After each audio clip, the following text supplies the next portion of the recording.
Food safety అధికారులు హైదరాబాద్లో తనిఖీలు చేస్తున్నా కూడా పలు రెస్టారెంట్లు ఫుడ్ క్వాలిటీ మాత్రం మెయింటైన్ చేయలేకపోతున్నాయి. Aroma restaurant biryani, grilled chicken తిని ముగ్గురు స్నేహితులు హాస్పిటల్ పాలయ్యారు. రంగారెడ్డి జిల్లా జిల్లాలగూడలో ఉన్న ముగ్గురు స్నేహితులు ఈ నెల 20న రాత్రి హైదరాబాద్ బడంగ్పేట్ మెయిన్ రోడ్లోని అరోమా రెస్టారెంట్ నుంచి బిర్యానీ, గ్రిల్డ్ చికెన్ ఆన్లైన్లో ఆర్డర్ చేశారు. ఆ ఫుడ్ తిన్న మరుసటి రోజు ఉదయం నుండి ముగ్గురికి వాంతులు, విరోచనాలు, తీవ్ర కడుపు నొప్పితో ఆసుపత్రికి వెళ్లారు. ఫుడ్ పాయిజన్ అయిందని డాక్టర్లు తెలిపారు. అరోమా రెస్టారెంట్ పై చర్యలు తీసుకోవాలని బాధితులు ఫుడ్ సేఫ్టీ అధికారులకు ఫిర్యాదు చేశారు.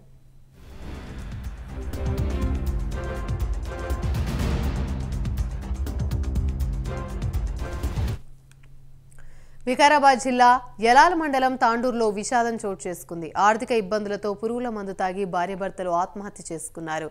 నాగసారంకు చెందిన మాస్ల యాదప్ప, జ్యోతి ఆర్థిక ఇబ్బందులతో పురుగుల మందు తాగి ఆత్మహత్య చేసుకున్నారు. ఈ ఘటనపై పోలీసులు కేసు నమోదు చేసి దర్యాప్తు చేస్తున్నారు. ఆర్థిక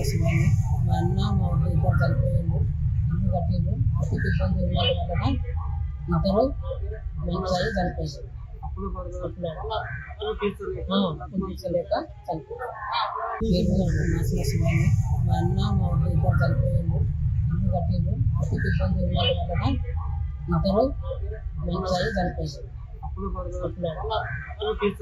మంచి చనిపోయారు. చనిపోయారు. మా అన్న మా ఇద్దరు చనిపోయారు.